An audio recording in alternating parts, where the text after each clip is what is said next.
холодного снежного Торонто к теплу и солнцу мы отправляемся на юг. Любимое южное направление — это Майами.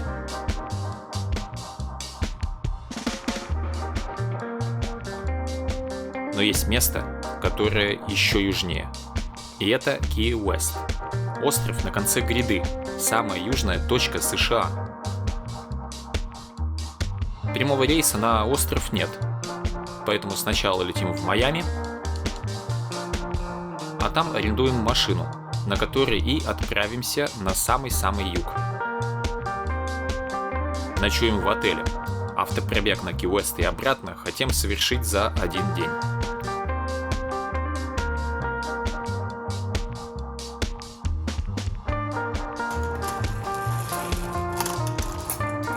Ой, самый лучший вид из окна на пальмы и бассейн.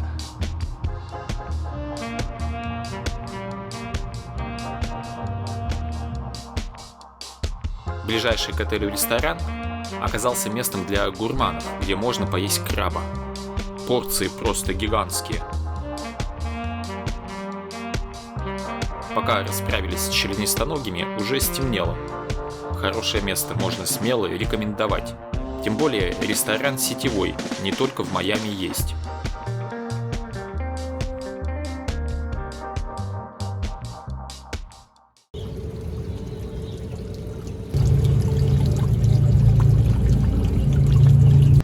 8 утра, но уже выше 20 градусов по Цельсию. И это конец марта.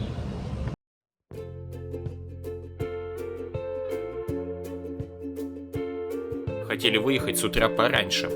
Но извините, это первый день отпуска.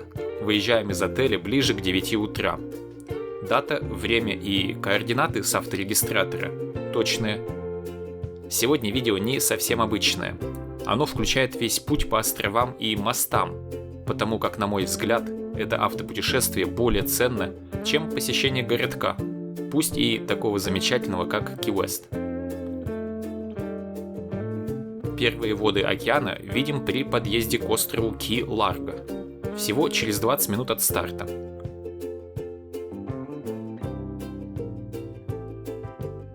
Ки-Ларго – крупнейший остров архипелага, но настоящую славу он обрел в качестве мировой столицы дайвинга. Третий в мире по длине коралловый риф и развитая инфраструктура туризма привлекают ныряльщиков со всех концов света. А если в США живете, то еще и на машине доехать можно, никуда лететь не надо. Остров длинный, километров 50 будет, и все эти 50 километров видны полоска асфальта и деревья по обочинам. Поэтому я и использую ускорение видео в 20 раз, но обязательно замедлюсь, где будет что интересное показать.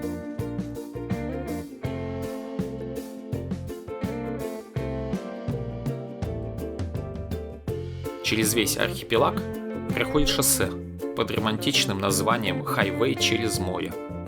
Из 180 километров пути 30 проходит по мостам. Именно поездка по мостам над океаном и является уникальной особенностью этого автопутешествия. Через час первая остановка. Это для нас она через час. А если вы откуда из центра Майами стартуете, то это будет через 2 часа.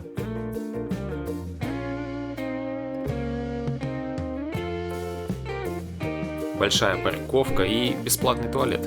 Можно не ограничивать себя за утренним кофе.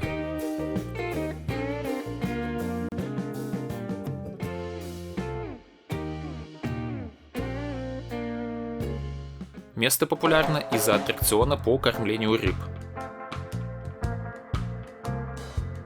А еще мы увидели, как местный владелец бара копит себе на пенсию. Очень удобно, надо взять на вооружение. Ежедневно на рабочем месте созерцаешь свои нажитые богатства, тысячи долларов, приклеенные по стенам.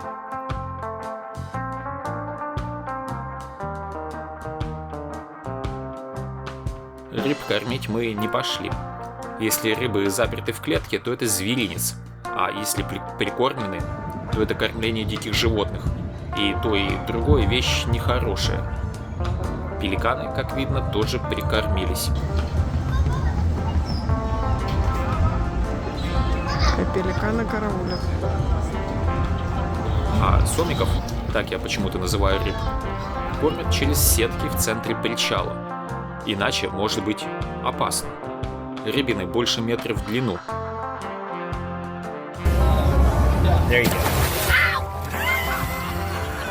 Тут уже и пеликан может быть их добычей, если рыбки подрастут еще немного.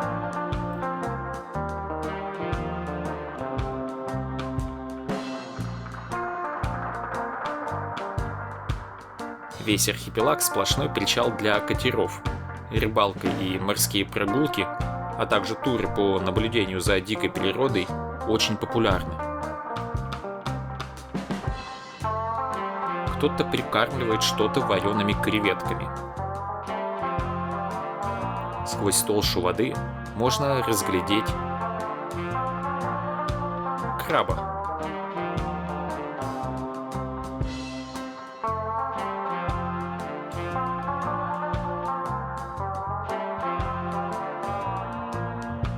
Хорошо живут, коль крабов креветками кормят.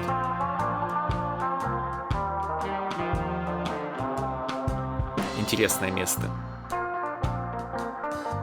Даже пляж свой есть.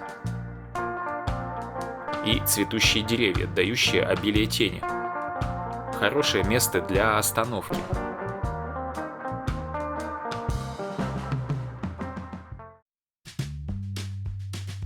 Ну а мы снова в путь.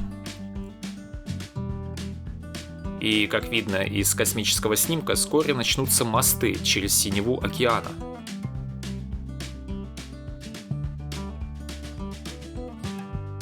Особенность мостов – их высота, а точнее не высота. Над уровнем воды всего метров 10 будет. Обычно мосты в десятках метрах над водой, чтобы большие суда под ними пройти могли. Здесь же только катера плавают. Архипелаг состоит из сотен островов, и наш пересекает порядка 40 островов. Этот длинный список можно легко найти в Википедии. Но наш фокус на самом южном острове Ки-Уэст.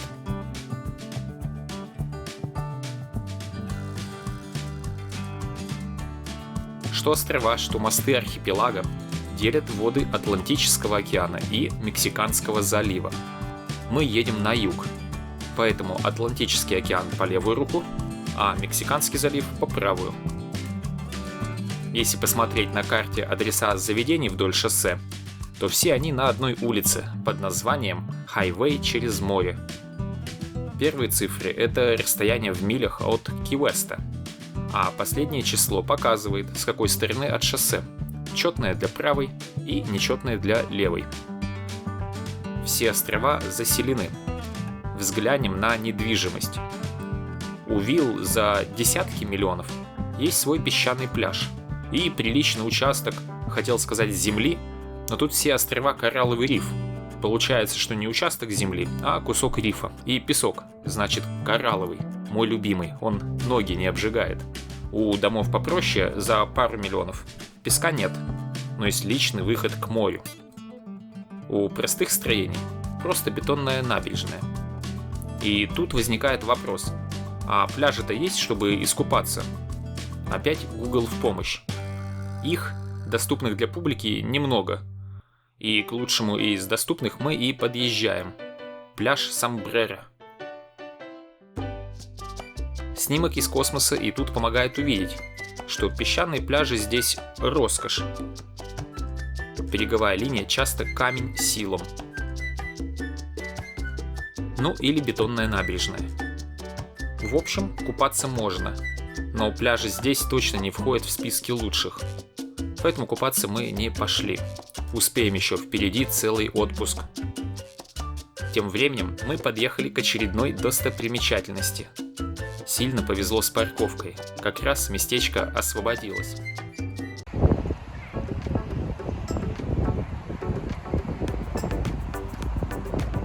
Но думаю, не надо комментировать, все понятно. Мост длиною 7 миль.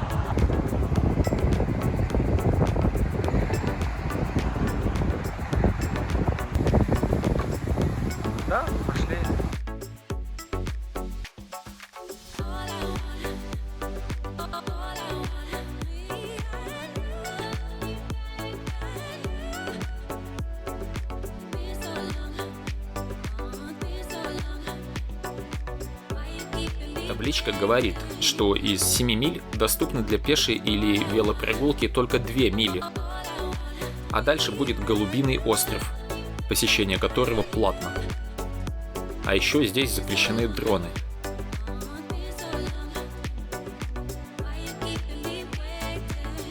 Вот они, воды Мексиканского залива. С Атлантикой я уже знаком, а вот Мексиканский залив вижу впервые. Кто не может идти, до острова можно добраться на паровозике. Туда 2 мили, назад 2 мили. Так и нам паровозик понадобится. Вон, конец моста, и отсюда виден.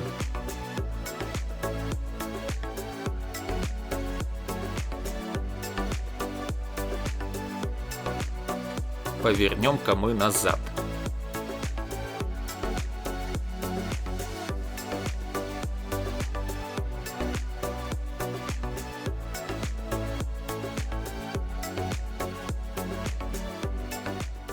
И продолжим автопутешествие. Тем более, что рядом проходит новый 7-мильный мост. И с него можно разглядывать старый мост.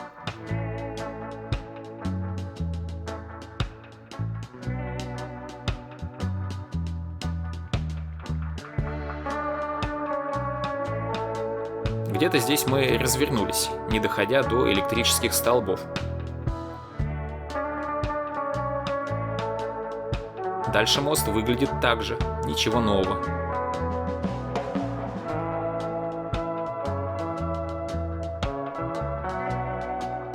А вот и остров, до которого дойти можно.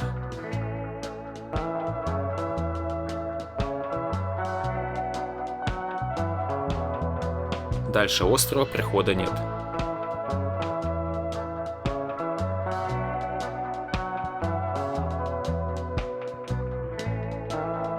Затем новый мост поднимается повыше над водой. А тот разрыв, что увидели во время нашей пешей прогулки, оказался проходом для яхт. Видимо, для яхт с мачтой.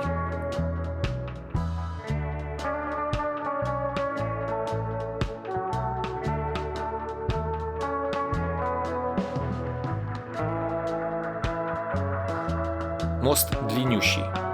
Действительно 7 миль будет. Ну или 10 километров, кому лень считать.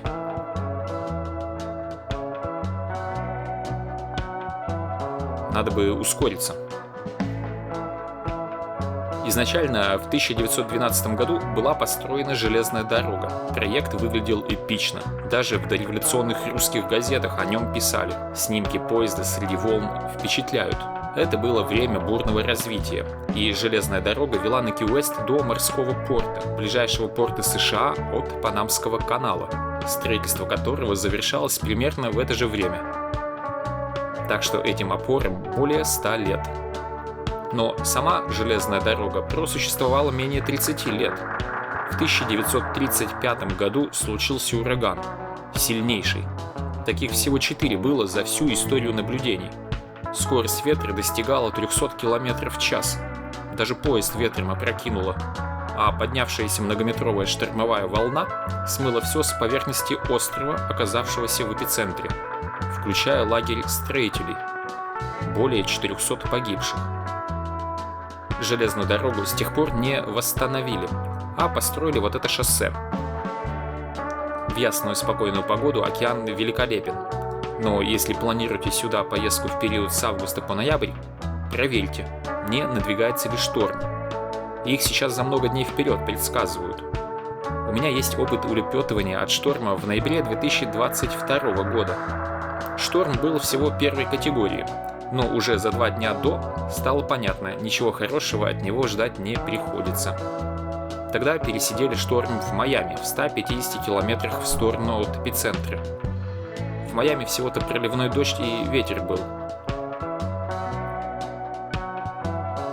Это шоссе под названием Хайвей через море, по которому мы сейчас едем, часть хайвея США номер 1, самого длинного шоссе США, проходящего с севера на юг, общей длиной 3800 километров. Мы сейчас едем до самой южной точки, Ки-Уэст. Но если посмотреть на северную часть шоссе, то видим, что там Канада и ближайшие города Квебек и Сен-Джон, видео из которых есть на нашем канале.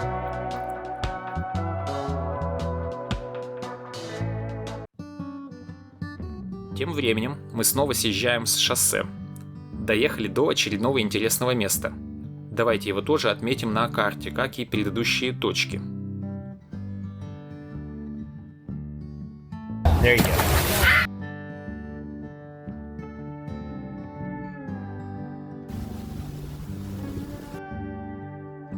Итак, мы на острове Большой Сосны. И мы проедем остров туда и обратно по единственному шоссе в поисках оленей. Это уникальный, самый маленький олень в США. И этот остров-заповедник – единственное место обитания.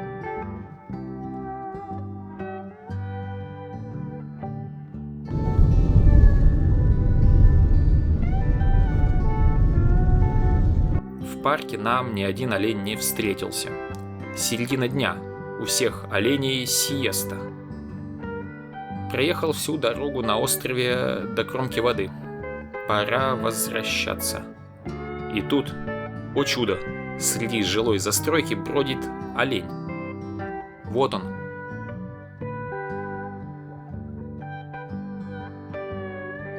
Здравствуй. Олень, это драйв-тру олень. Привет, олень. Милаха.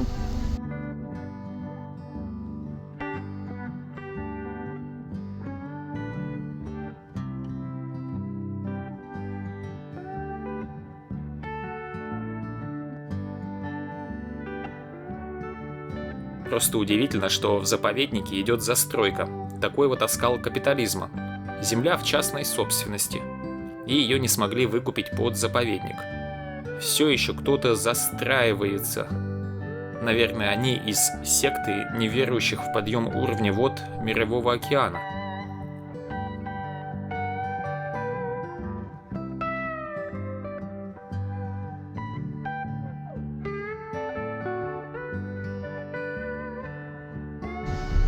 Он большой, мне вчера не будет маленький. Он маленький. Вполне себе маленький.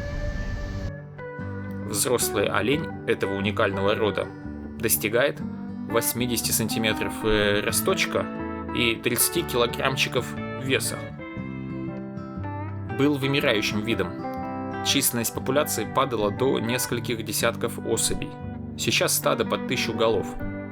А основная причина гибели в настоящее время – столкновение с автомобилем. Пожалуйста, не кормите их, а то они к машинам после этого привыкают и направляются. Ну а главная угроза будущего – это изменение климата. Мощный шторм может смыть все с поверхности острова и погубить всю оленью популяцию. Местные жители не любят оленей и огораживаются от них заборами, иначе всю растительность сожрут. Особенно олени любят цветы. Ну что ж, очередной пунктик автопутешествия выполнен. Едем дальше.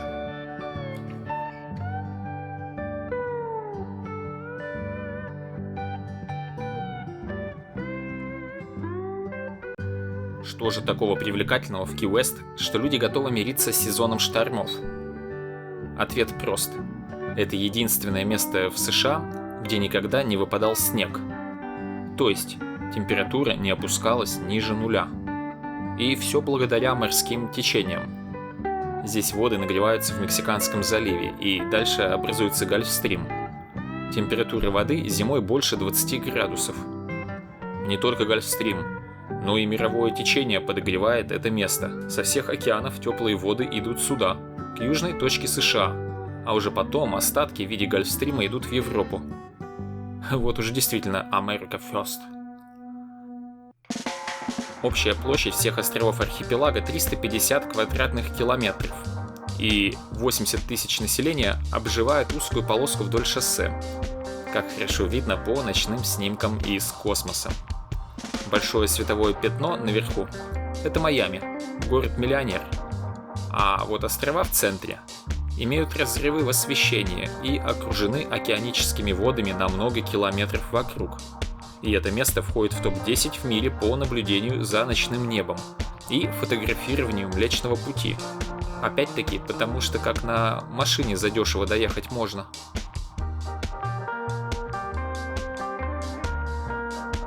Ки-Уэст – самый яркий остров архипелага и самый густонаселенный.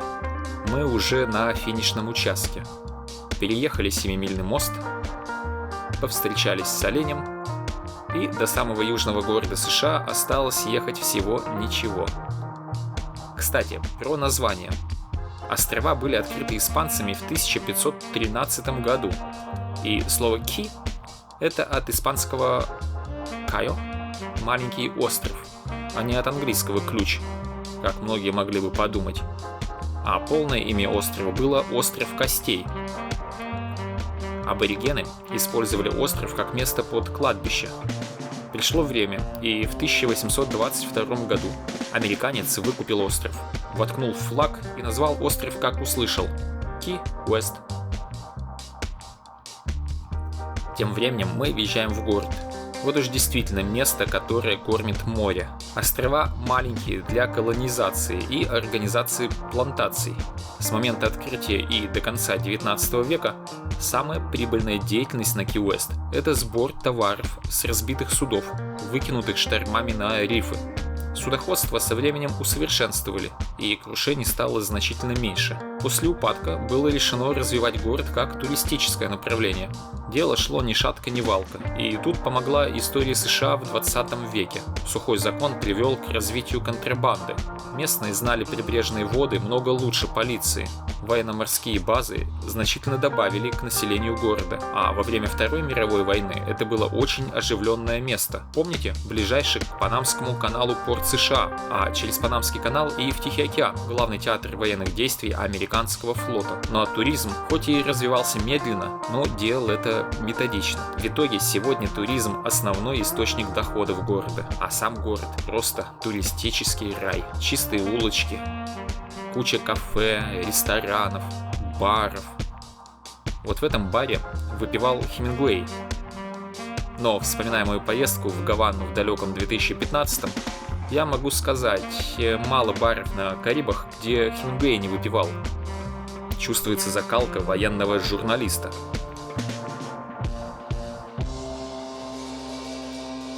Парковку в центре найти непросто, да и цены здесь ого-го, $30 за день.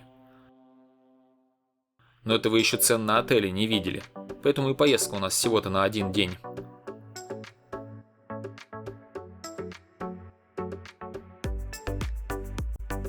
Ки-Уэст – это город-остров. Остров невелик и не только умещается на фотографии, но и обходится пешком, чем мы и займемся. Немного прогуляемся по его улицам. Надо поглядеть. Спой, птичка, не стыдись. Петухи гуляют по улицам. По-моему, они тут на правах диких животных. Завезли с Кубы как один из кубинских символов. Дома очень симпатичные. В центре города почти все дома переоборудованы в кафе. Вывеска сообщает, что это самый старый дом на острове. Церковь Святого Павла по будням дает бесплатные органные концерты, которые начинаются в полдень. Говорят, шикарная акустика.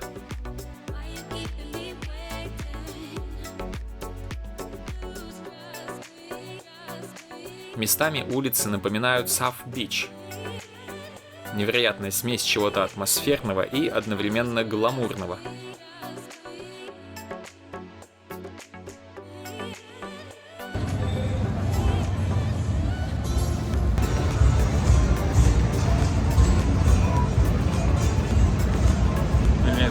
Ты должна показывать. Уличные часы напоминают, что время-то обеденное. Надо пойти поклевать чего-нибудь.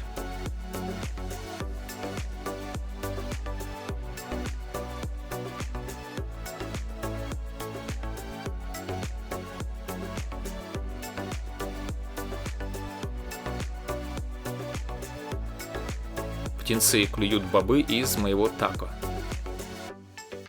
Спросил Полину, даст ли она креветку. Нет, креветки только крабам положены. После еды, как всегда, культурная программа.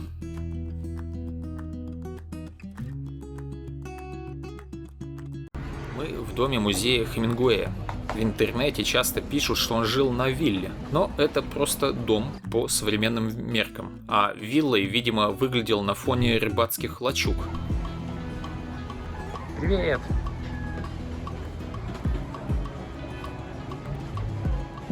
С балкона виден местный маяк. Он рядом с домом, и, как вспоминал Хемингуэй, огонь маяка часто помогал ему находить путь домой из... Нет, не моря, из бара. Комнаты выглядят, как и все дома-музеи. Но тут сразу видно, что хозяин заядлый рыбак и охотник, ну и печатает на машинке. А еще яхтсмен.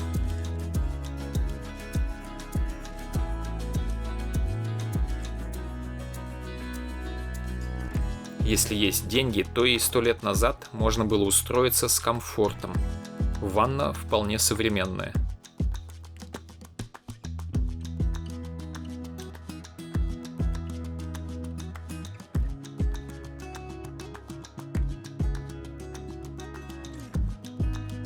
Хемингуэй любил поесть и даже сам готовил. Очень любил рыбу и дичь.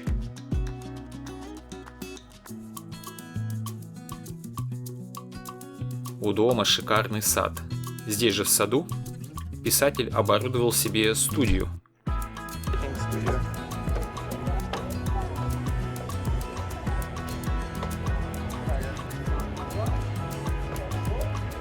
Комната с теми же интерьерами, что и в доме. Просто студия отдельно.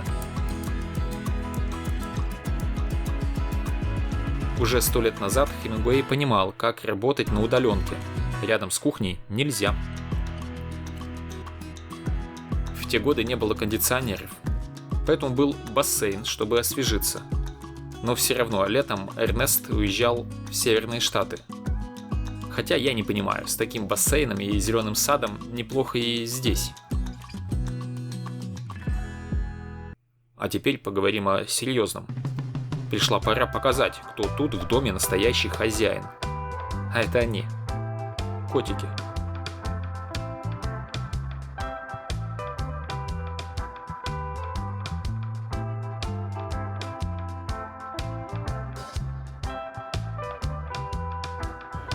Их предка подарил Хемингуэю капитан Декстер. У кота была особенность – шестипалость.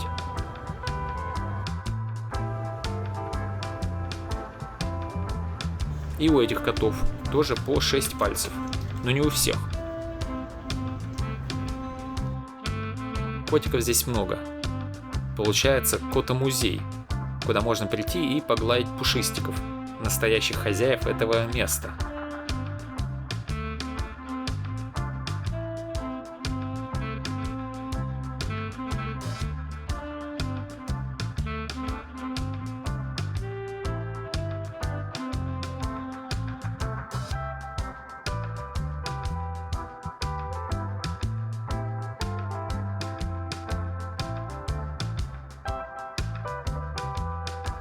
Так, а я начинаю фотоохоту. Надо лапы заснять и пальцы посчитать. Непросто. Вот, нашел. Лапа выглядит как в варежке.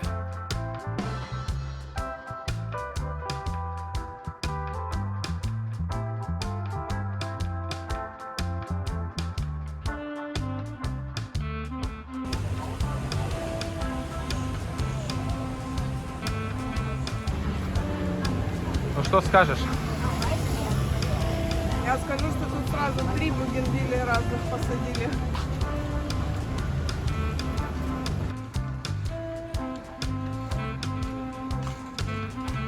Все. Нет.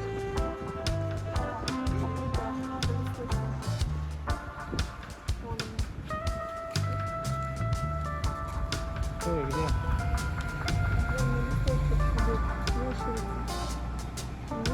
Полина и цветы не пропускает, и ящериц подмечает, и даже гусеницам покоя не дает.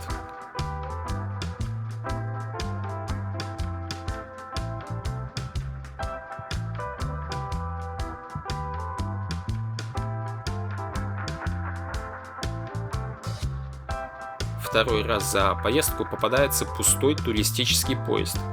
Интересно, что это за примета? Теперь понятно. Это значит, что вся толпа туристов уже оккупировала главную достопримечательность – Буй с отметкой самой южной точки. Выстаивать очередь лень, поэтому для фотографии зайдем сбоку. Кстати, заметили знак? Это крутая история. В 1982 году пограничники перекрыли проезд по единственному шоссе и начали досматривать все без исключения машины в поисках нелегальных иммигрантов с Кубы.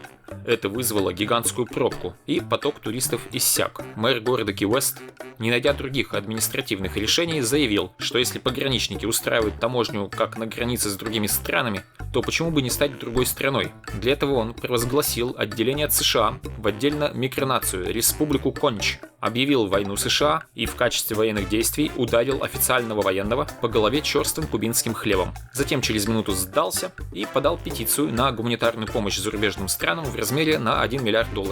Видимо, все эти действия имели магический политический смысл. Пограничный кордон тут же сняли, но идея отделившейся республики осталась. И теперь каждый год 23 апреля проходит многодневное празднование Дня независимости Республики Конч. Что говоришь? Целая улица с белыми домами, но здесь есть дом, который вдвойне белый, не только в буквальном, но и в государственно-символическом значении. Белый дом – резиденция американских президентов, правда здесь его называют Малый Белый дом, видимо, чтобы не путать с большим. Кто-то упал в ветке. Солнце клонится к горизонту, и птенцы спешат поесть. Правильно, всем известно, что на ночь в 2 раза вкуснее.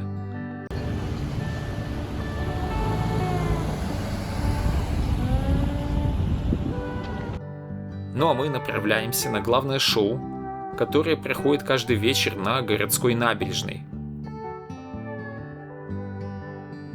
С грустью отмечаем, что за один день всего и не осмотришь. Полно интересных мест, зданий, магазинчиков. Вот так вот Starbucks вначале выглядел, да? Да, примерно. День рождения Starbucks.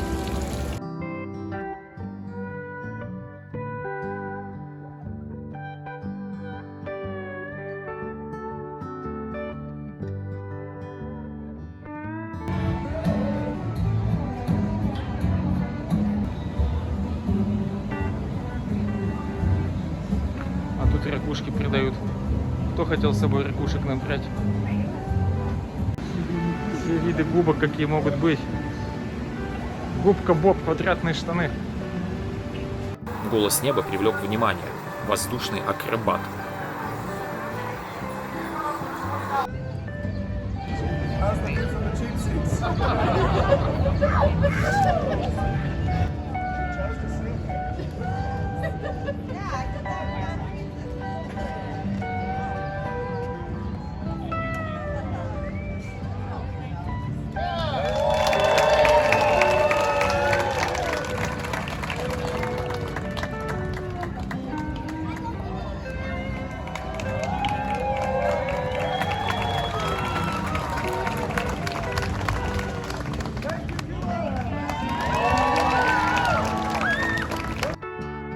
Не успел один закончить, другой подхватил эстафету, но как-то у него неубедительно выходит.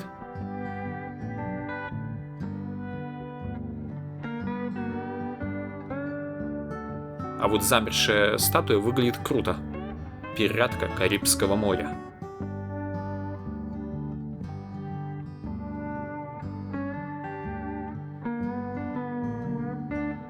Передай привет всем.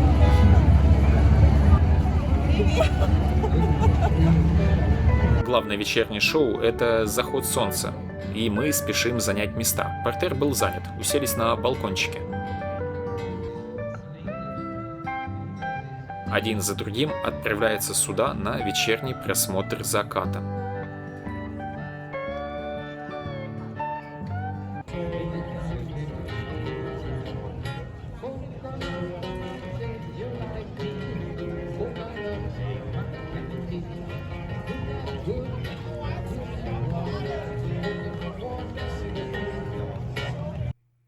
Исследуйте наши прозрачнейшие воды во время дайвинга, снорклинга или морских прогулок.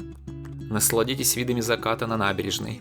Прогуляйтесь по нашей центральной улице, купите коктейль, послушайте живую музыку, выберите сувенир на память. Прочувствуйте вкус культур Кариб, не покидая Соединенных Штатов. Призывает официальный сайт города.